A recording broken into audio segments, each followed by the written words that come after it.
Hello, magandang hapon sa inyo lahat. So meron tayong mga pag-uusapan na issues dito. So, mhm. So ito na, yung mga insertions daw ng mga senador. Ito yung mga singit-singit, yung mga budget sa 2025. Yung insertions kasi, alam ko hindi naman masama yan.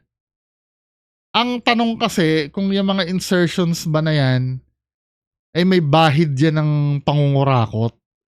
Kasi 'di ba kay Saldico, sa pagkakaalam ko, correct me if I'm wrong, marami siyang insertion, si Saldico ba? Or si yung mga senador o whoever, maraming insertion para pondohan yung mga project na mamanipulahin ng mga yung mga district engineers, 'di ba? At dun kukuha ng kickback. Yun mali yun. Pero yung mag-insert ng budget ay hindi naman masama 'yan. 'Di ba? Legal naman 'yan eh.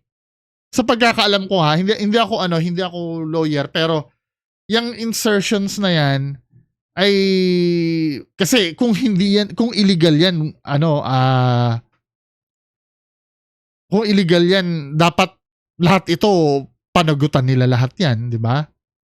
Pero ano 'yan eh, may pagkakataon kasi na nagiging masama 'yan kung nagma-match ba yung insertions na 'yan dun sa testimonya nung mga kasabwat, kung saan sila kumuha ng kickback para dun sa mga senador na nag-insert, 'di ba? So, ito insertions lang 'to, hindi naman sinasabing illegal ito or whatsoever. So, pinapakita lang dito na yung mga senador may mga insertions talaga. Yan o, katulad niya ni Grace Poe. Kaya pala siya napatawag, 11.4 billion. Francis Tolentino, 6.3 billion. Amy Marcos, 5.9 billion. Raffy Tulfo din, no? Lito Lapis. Yung pinakatahimik. Cynthia Villar. Ina-expect ko baka ito yung pinakamalaki eh. Hindi pala eh, no? Silang dalawang mag-ina. Mark Villar at Cynthia Villar. Sino pa ba? JB Ejercito, Coco Pimentel. 'Di ba? Titingnan na lang kung yan bang mga in-insert nila yan ay may pinakinabangan sila diyan. 'Di ba? Pero hindi naman siya illegal. Ito si Nancy Binay na na mention to, 'di ba? Si Nancy Binay dun sa kontrobersiya. Ayan yung sinasabi baka akala ng mga tao pag may insertions, ibig sabihin magnanakaw agad. Sana talinuhan ng mga tao. Magiging magnanakaw lang yan pag hindi nila naipakita kung ano na rin correct. 'Di ba? Kaya lang sa ngayon, sa panahon kasi ngayon, nag-iiba na yung meaning ng insertions eh. Ang tinitingnan agad oy, in-insert niya yan. Ninakaw niya yan, 'di ba? Yun agad ang iniisip. Pero sa kabilang banda kasi, pag malaki yung insertions, mas malaki din ang pagdududa, syempre. Mas malaki din yung katulad nung kay Grace Poe, no? Kung malaki yung insertion niya, syempre, iimbestigan, kaya siya inimbestigan ng ICI din eh. 'Di ba? Syempre, aalamin din kung yung bang kinapuntahan niyan ay may katuturan, 'di ba?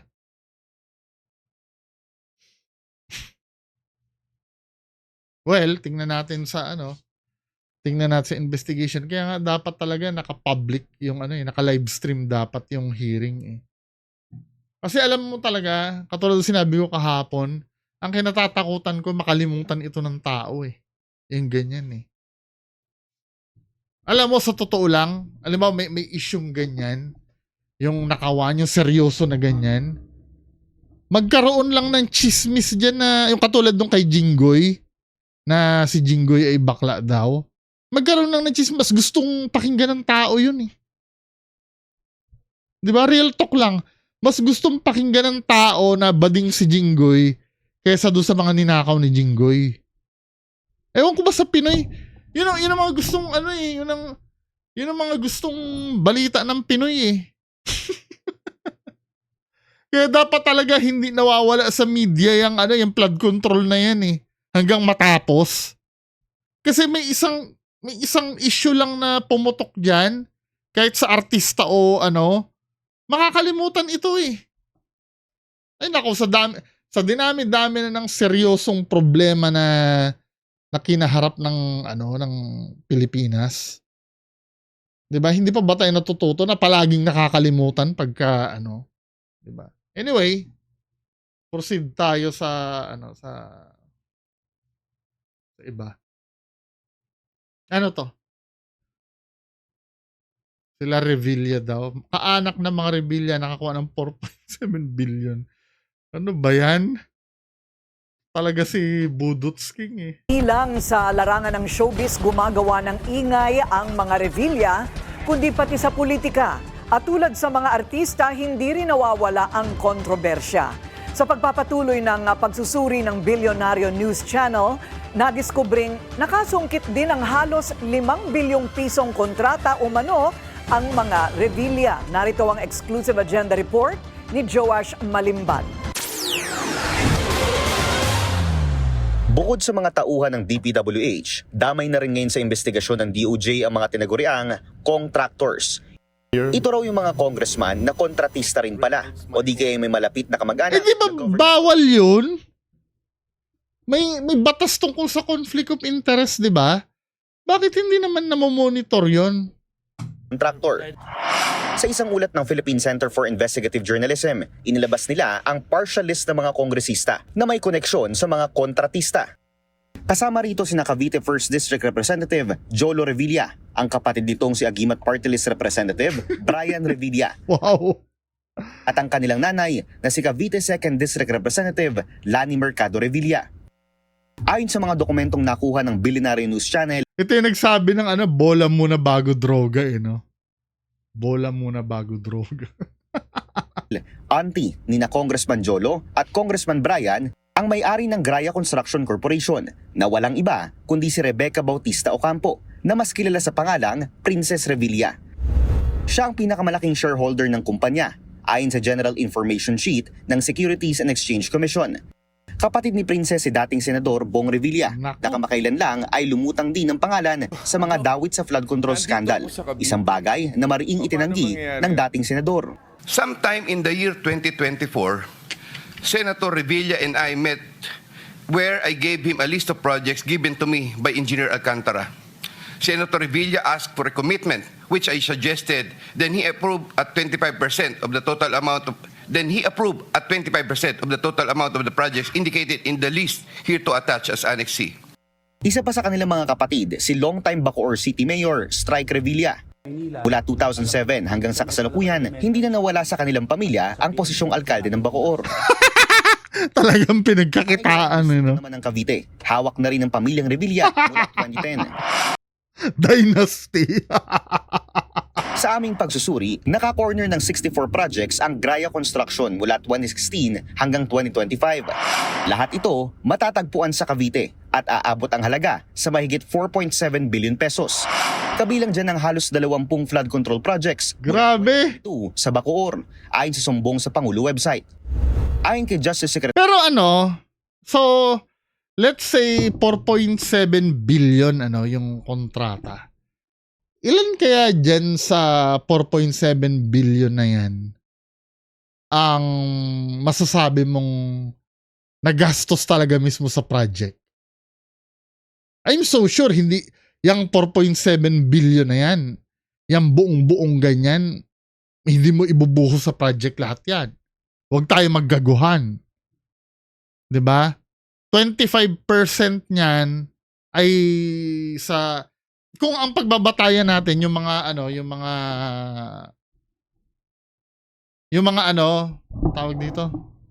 Kung ang pagbabatayan natin is yung mga testimonya ng mga nila Alcantara, nila yung ano yung sa DPWH yung ano 25% to 30% eh. So let's say 30% ng let's say 4.7 billion ano 30%. Ito yung mapupunta di umano sa proponent eh of 4.7. Iba pa yung hahatiin pa yan ng ano, 'di ba? Nung mga nasa baba. Ito netong-neto ito sa proponent ito eh. 1.41 billion ng so 30% nito ay 1. Saan na ba 'yun? 1.41 billion. So ayon sa kalakaran, 1.41 billion itong 4.7 na to ay mapupunta sa proponent sa yung pinaka mastermind. Then may 5% pang kakaltasan dyan na mapupunta dun sa mga trumabaho sa baba. Hanggang yung sa kontraktor, meron pa din yung kontraktor doon na parang tubong lugaw nila, 'di ba? Then actually nga ang computation halos 30% na rin lang ang mapupunta sa mismong project eh. 'Di ba? Ganun kaganid yung 4.7 na yan. Hindi lahat yan mapupunta dun sa pinagawa nila. Kakagigil ano? Kaya imbestigahan din yung lifestyle ng mga rebellion na yan eh. Itong mga to. Tingnan nyo kung gaano kasasarap ang buhay na itong mga to. Baka mga naka-Ferrari ang mga yan eh. Ang alkalde ng Baco. Tingnan nga natin. Yung lifestyle ni Jolo Revilla. Jolo Revilla. Car. Tingnan natin. Jolo Revilla car. Siyempre, hindi nila ipopost yun, di ba?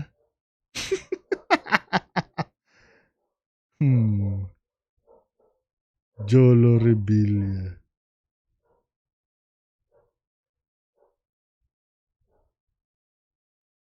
Ito nga, may vintage car si ano eh, yung Brian Revilla eh, na nasunog. Ayan o. Sa highway yata ito nasunog. Wala yan, barya lang yan. Mukhang Porsche pa yata ito ah. Ay hindi, muscle car. Diba?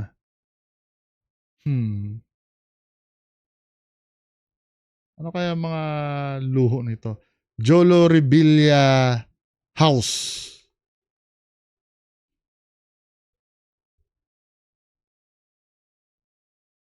Ito, wedding ni ano ni Jolo Revilla.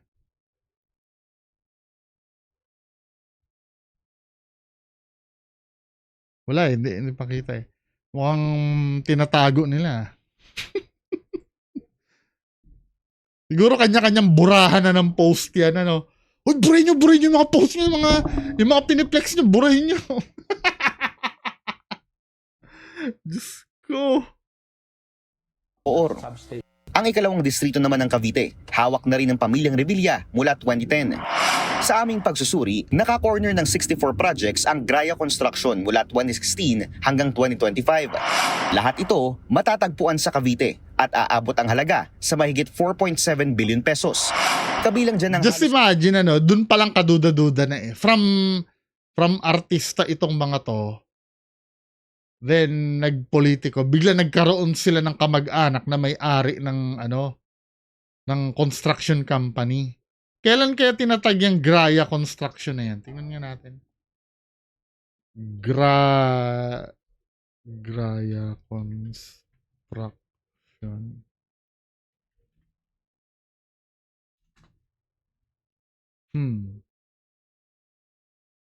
Tingnan ko kung kailan nagsimula ito, itong Graya Construction.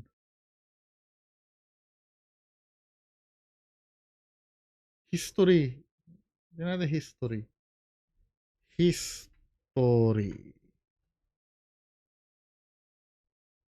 O 2003 lang sinimulan.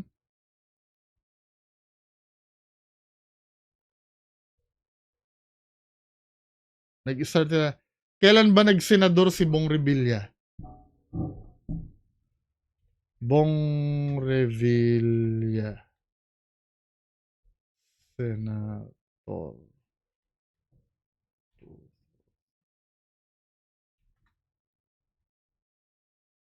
Tama? Unang, ano niya, unang pagkaka-elect niya as senador, 2004.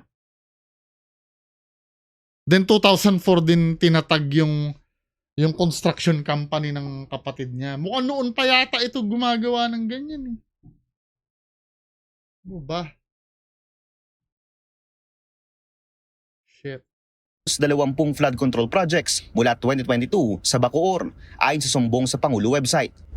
Ayon kay Justice Secretary Jesus Crispin Remulla, gumugulong na ang investigasyon sa mahigit 60 contractors sa 28th Congress.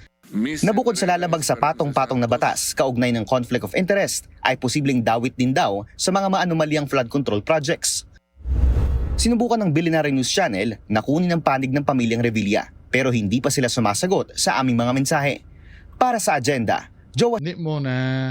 Siyempre, advice ng lawyer yan. Baka magkamali sila ng sagot, di ba? Next! Ano ito? Ano tong issue na to? Lindol sa Cebu. Malubha pa rin ang sitwasyon sa ilang lugar sa Cebu. Ilang araw matapos yanigin ng malakas na lindol ang lalawigan. Puspusan man ang relief operations, may ilang residente pa rin ang hindi naaabutan ng tulong. Yan ang agenda report ni Marian Uy.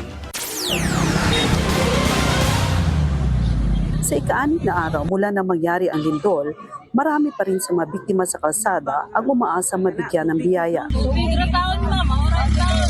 Tubig ang kanilang gustong matanggap. Wala man daw silang ibang hinihingi. Kung may magbigay ng pagkain, okay naman. Pero tubig ang anila importante. Relief goods, do not delay. Subalit si Aling Telma, di maiwasang magalit. Anya, may ilan kasing dumadaan na may kargang relief goods, imbes na tumigil, tinatapon lang sa kanila ang mga bottled Ay, wag water. naman. Pang-itsa nila man. Wag naman ganon. Siyempre, itong mga taong to, tao din ito, hindi naman itong mga hayop na palamunin eh. Wag naman. Ano ba yan? Tinatamad mag-ano? Tinatapon lang sa kanila ang mga bottled water. Ma'am, di pang-itsa nila man. Kaya sa kasana, kalimot lagi ko may pang akong gibidiyuhan. Pag-itsa, ko nga, uy, dili na lang ko muinam. Kay maligsa naman lang ko. Kaya naidaghan sa kiyanan. Uy, sa kanang ano ko tayo pa isa. Panghatak. Oo, kung magbibigay, itigil lang sa sakyan. Panghatak. Kung hindi mo manghatak, gusto mo. Natin ang hatak lang. Ingon, linya-linya. Gabot mo dito. Wala na. Tapos kung nasa pila na wala na pala kaming matatanggap na relief. Pakiusap ng mga biktima sa mga nagmamagandang loob na namamahagi ng ayuda na sana'y tratuhin sila na maayos. Nasasaktan sila kasi tila ba daw pinipili lang, pero wala naman sila umanong problema sa ayuda mula sa gobyerno. Nakatanggap naman sila ng family food bags mula sa Department of Social Welfare and Development. Nakakaawa naman ano. Kasi iba siguro mga vlogger pa. Samantala, Kaya lang, syempre 'di ba? Let's say kung private yung mamimigay, syempre limitado din lang naman yung dala-dala nilang pamigay, 'di ba? Pero sana naman ayusin. ng Billionaire News Channel ang pagtutulungan ng mga empleyado ng munisipyo at bumbero sa daan bantayan. Gamit ang hagdanan, kinukuha nila ang mga importanteng gamit at mga office supplies sa munisipyo. Kailangan nila lumipat ng opisina, hindi kasi ligtas ang municipal hall.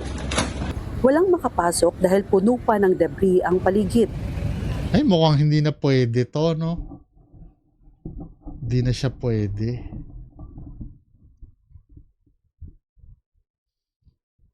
Bitak-bitak, maging ang daan sa labas ng munisipyo. Ang mga empleyado, bitbit na ang municipal seal, dadalhin sa barangay Paho. Lahat ng mga gamit sa opisina na kayang dalhin, dala na nila patungo sa temporary na municipal hall. Back to work na rin kasi sa araw na ito. Kasi ano yan eh, parang makukondemn na yung building, di ba? Hindi na siya safe gamitin. Ilang metro lang ang layo sa munisipyo ang nawasak na simbahan ng Santa Rosa. Ito grabe, ano. Pero, biruin mo, ang tagal na nito, siguro daang taon na itong simba. Mukha siyang luma eh. Pero kita mo, ito lang yung nawasak, no? I mean, ibig ko sabihin, maa-admire mo yung tibay kahit ang tagal-tagal niya na. Lima.